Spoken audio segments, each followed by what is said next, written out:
They say the opposite of love is hate, but anyone who has truly studied the psychology of relationships knows that isn't true. Hate still carries heat. Hate still means you care enough to react, to argue, to want your pain acknowledged. The true opposite of love is indifference. Now imagine this. A phone lights up in the middle of the night. A message that wasn't meant to be seen. A name that feels unfamiliar. A tone that feels too intimate. And in a single second, your reality shifts. Not loudly, not dramatically, but internally. Everything tilts. Your chest tightens, your stomach drops, your mind races ahead, trying to reject what your eyes already understand. This is the moment people imagine leads to immediate endings. Slamming doors, screaming voices, suitcases packed in anger. But psychologically, that is rarely what happens. Because one of the most misunderstood responses to betrayal is forgiveness. And not the easy kind. Not the kind that comes with clarity, but the kind that confuses everyone watching, including the person offering it. Why do some people stay? When someone forgives cheating, the outside world almost always asks the same question. How could you stay? Friends whisper. Family members grow protective. Strangers call it weakness. But psychology tells a far more complex story. Because staying after betrayal is almost never about one single reason. It is an emotional equation made up of history, attachment, fear, identity, and hope. Yes, hope, even in the presence of deep hurt, especially then. Because when a relationship has been part of your daily emotional landscape, your brain doesn't experience it as something optional. It experiences it as something foundational, like a home. And when that home cracks, the nervous system doesn't immediately think, leave. It thinks, stabilize.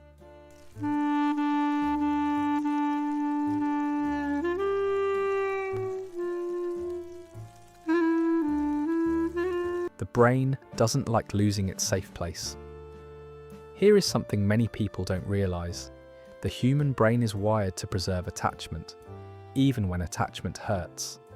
This wiring begins long before adulthood, long before romantic love. As children, our survival quite literally depended on staying connected to caregivers. So the brain evolved with a powerful instruction. Connection equals safety. Disconnection equals danger. That programming never fully disappears.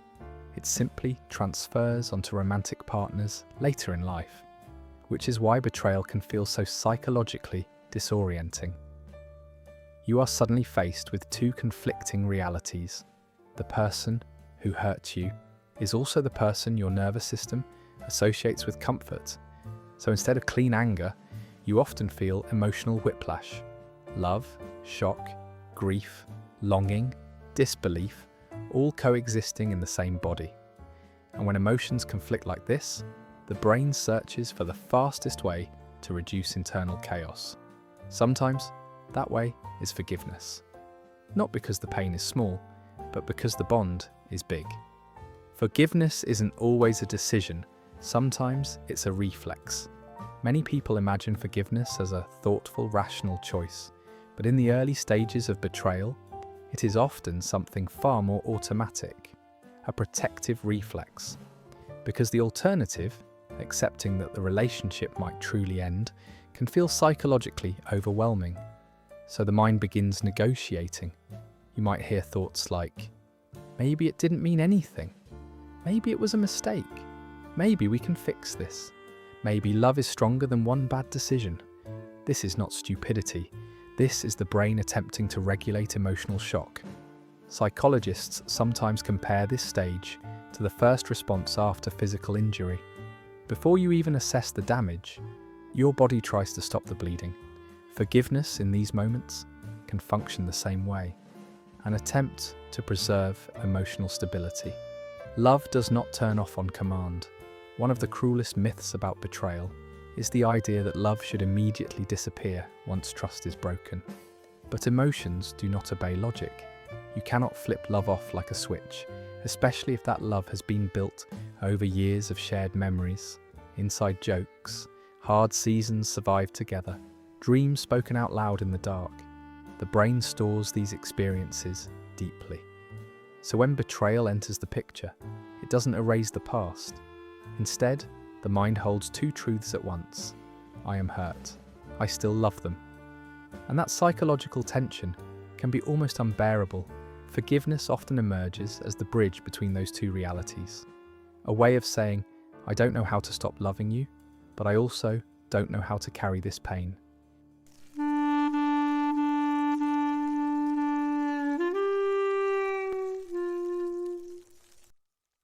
The part no one talks about. Identity. For some people, the relationship is not just something they have, it is something they are. Partner, spouse, teammate, family. When infidelity happens, it doesn't just threaten the relationship, it threatens the person's sense of self.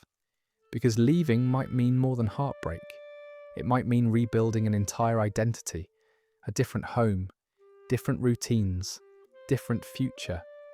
And the brain, which prefers familiarity even when it's imperfect, often resists that level of upheaval. So forgiveness can sometimes be less about the other person and more about protecting one's psychological continuity. Keeping life recognizable. Keeping the ground from disappearing beneath your feet.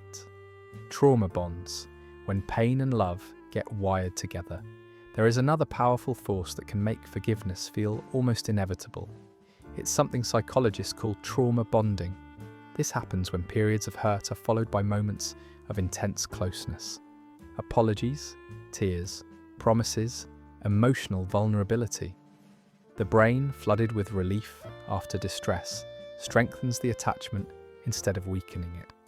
Over time, the relationship begins to operate on a cycle. Pain, then repair, distance, then closeness, fear, then reassurance. And strangely, that cycle can deepen emotional dependency.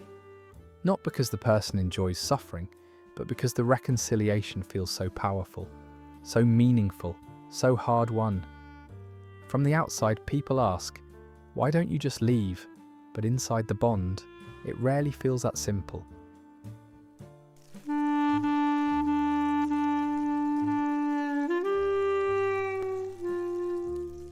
Forgiveness can also be a form of courage. Let's say something that often goes unspoken. Not everyone who forgives is naive. Not everyone who stays lacks strength. Sometimes forgiveness requires enormous emotional capacity, the willingness to sit with pain, to have difficult conversations, to rebuild something that has been shattered. But, and this is important, forgiveness is only healthy when it is paired with truth, with accountability, with change. Otherwise, forgiveness quietly turns into self-abandonment, and that is where the psychology becomes dangerous. Because here is the question most people never stop to ask. When does forgiveness come from love? And when does it come from fear? When is it an act of strength? And when is it a sign that someone has forgotten their own worth? There is a moment after betrayal that almost no one sees. It doesn't happen during the confrontation. It doesn't live inside the arguments. It doesn't show itself through tears. It happens quietly, inside the mind of the person who was hurt. A question begins to form, not loudly, almost like a whisper. Can I survive without them? And strangely, for many people, the question feels more frightening than the betrayal itself. Because leaving is not just an emotional decision. Leaving is neurological disruption. It is the tearing apart of routines your brain has memorized, the sudden absence of the person your nervous system learned to lean on, the collapse of a future you had already started imagining. So the mind, desperate for stability, begins searching for ways to make staying feel safer than leaving, and forgiveness becomes the bridge. But here is the uncomfortable truth. Not all forgiveness is rooted in love. Some forgiveness is rooted in fear. The fear of starting over. Starting over sounds empowering in theory. People say it all the time.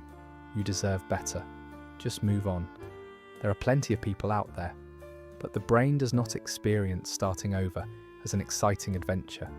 It experiences it as loss, as uncertainty, as exposure. Humans are prediction machines. We relax in environments we understand, even imperfect ones, because predictability signals safety. And a long-term relationship, even a painful one, is deeply predictable. You know their moods, you know their patterns, you know how conflict usually unfolds. But life after leaving, that is a blank page, and the unknown activates one of the brain's oldest fears. So instead of asking, "Am I happy?" the nervous system often asks, "Is this familiar?" Because familiarity can feel safer than freedom, even when it hurts. When loneliness feels more terrifying than betrayal. There is a specific kind of silence that follows separation, not the peaceful kind, the echoing kind. The kind that greets you when you walk into a home that suddenly feels too large, or lie in a bed that feels emotionally cold. For people who have built their lives around partnership, loneliness can feel less like an emotion and more like a threat. So the brain calculates something quietly. Yes, they hurt me, but at least I am not alone. This calculation is rarely conscious, but it is powerful. Because humans are not wired for prolonged emotional isolation. Connection regulates the nervous system. It lowers stress hormones. It gives the brain somewhere to land. And when faced with the choice between known pain and unknown emptiness, many people choose what is familiar. Not because they lack strength, but because their biology is trying to protect them.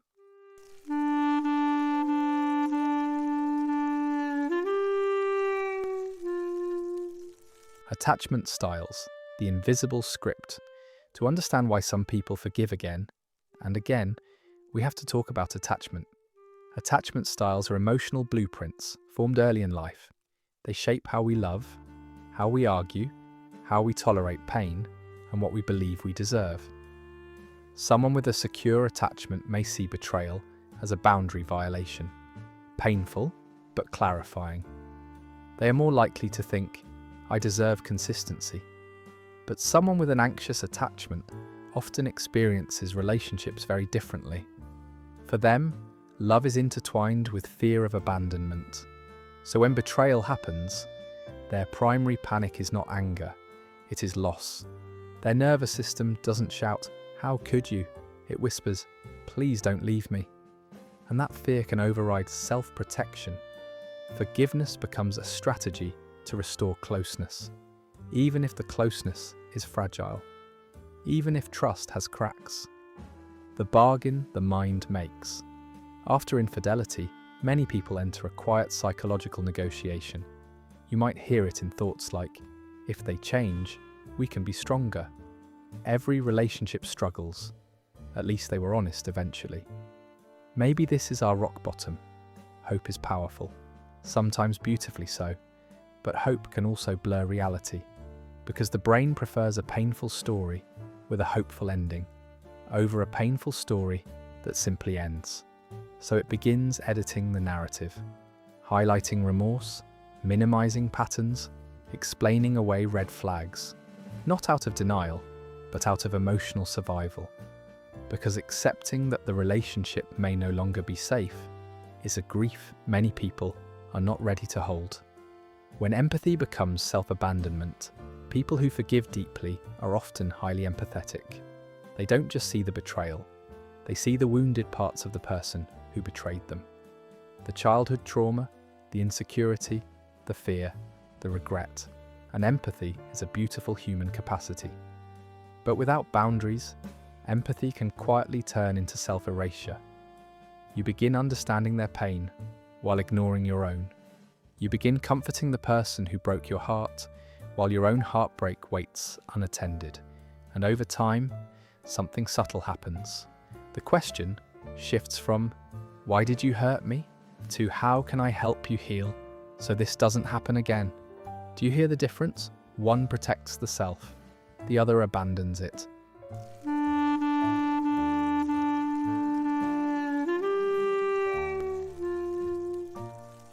The sunk cost trap.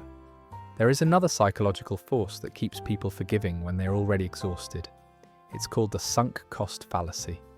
The more time, love, energy, and history we invest into something, the harder it becomes to walk away. Because leaving can feel like admitting all those years led here, and the brain resists that conclusion, so it whispers, "Don't give up now. You've come too far." Even when staying requires shrinking parts of yourself, even when trust feels permanently altered, we are far more afraid of wasting the past than we are protective of the future. The most dangerous normalization. Here is where forgiveness becomes risky. Not the first forgiveness, but the repeated one. Because the brain adapts to what it experiences consistently. What once shocked you begins to feel familiar. What once felt unacceptable slowly becomes tolerated. Not because your standards disappeared, but because the nervous system gets tired of sounding the alarm. It chooses emotional numbness over constant distress. And that is the moment people often describe later by saying, "I don't know when I stopped recognizing myself." So now we arrive at the most important question of all. When is forgiveness healing? And when is it quietly harming you? Because forgiveness, at its healthiest, creates space for repair. But at its most dangerous, it teaches someone that your boundaries are movable.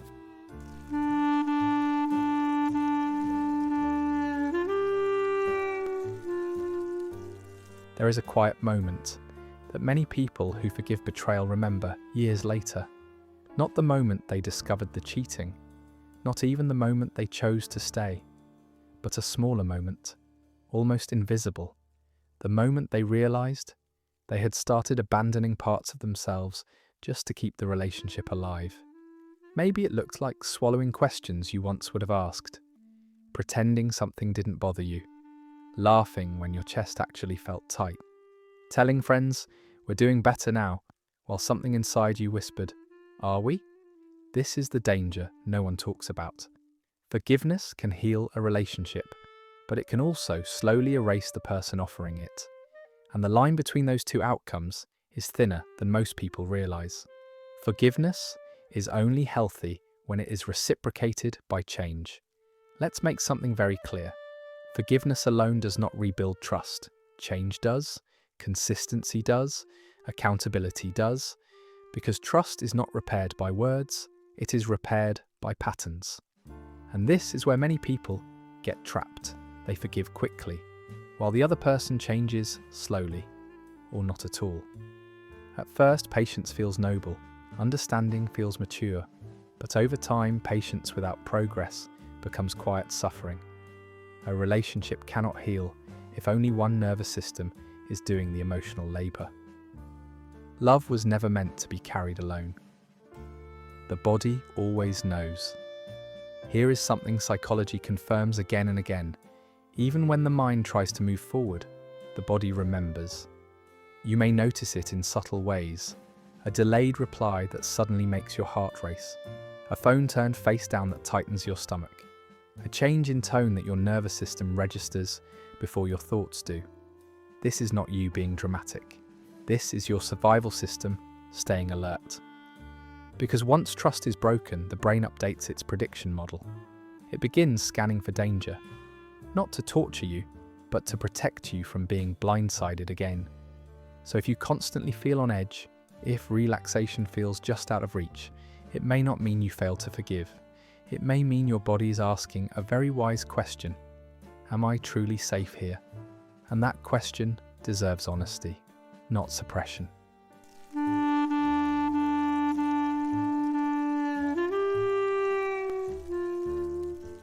When strength becomes over-tolerance.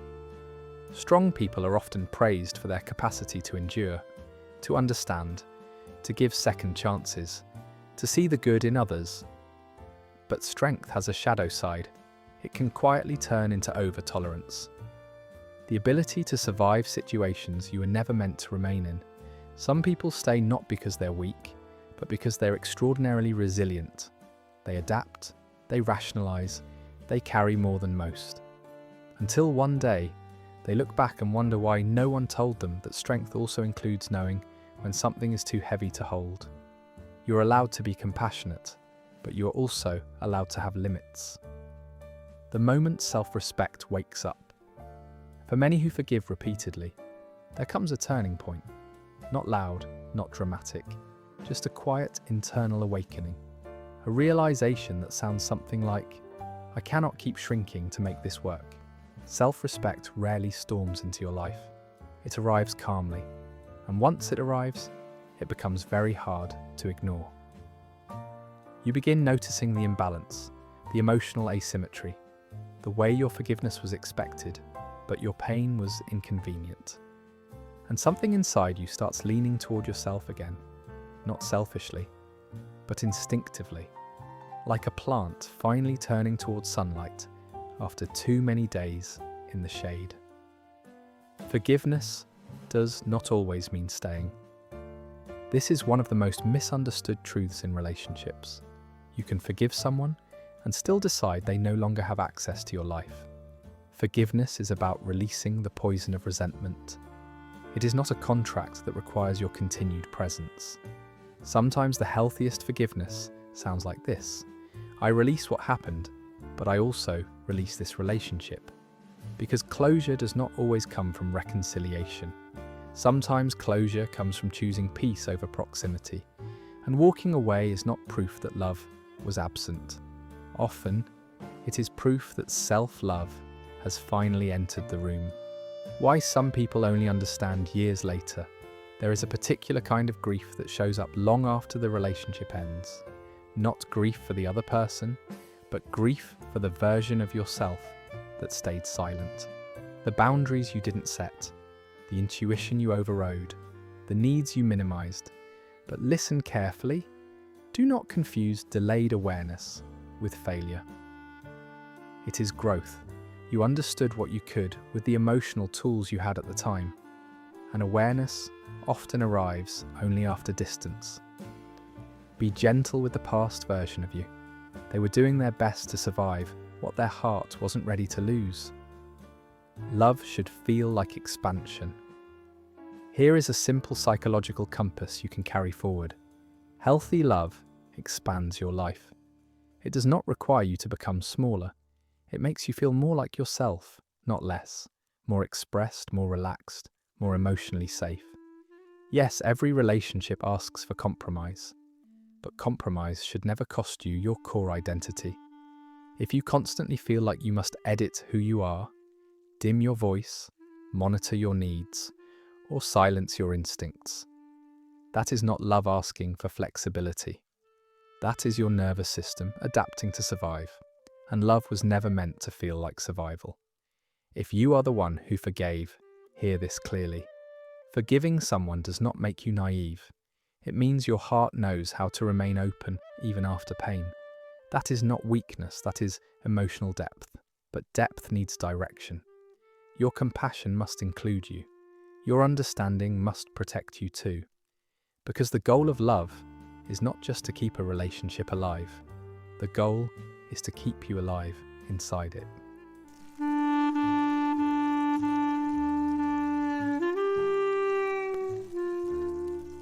So, why do some people forgive cheating? Sometimes it is love. Sometimes it is attachment. Sometimes it is fear. Sometimes it is hope refusing to die. But the healthiest forgiveness always contains one essential element: self-respect. Without it, forgiveness becomes quiet self-abandonment. With it, forgiveness becomes freedom. Remember this: you are allowed to believe in repair. You are allowed to offer grace, but you are never required to set yourself on fire just to keep someone else warm. One day, the right love will not ask you to prove your strength through suffering. It will meet you with honesty, with safety, with consistency. And when that love arrives, forgiveness will no longer feel like a sacrifice. It will simply feel like peace. If this spoke to you, comment, "I will not abandon myself again." And if you want more videos about the deeper unspoken sides of human psychology, subscribe to the channel. Because here, we don't just talk about relationships, we talk about the inner worlds that shape them. And sometimes healing begins the moment you realize your feelings were never irrational. They were information. Thank you for being here.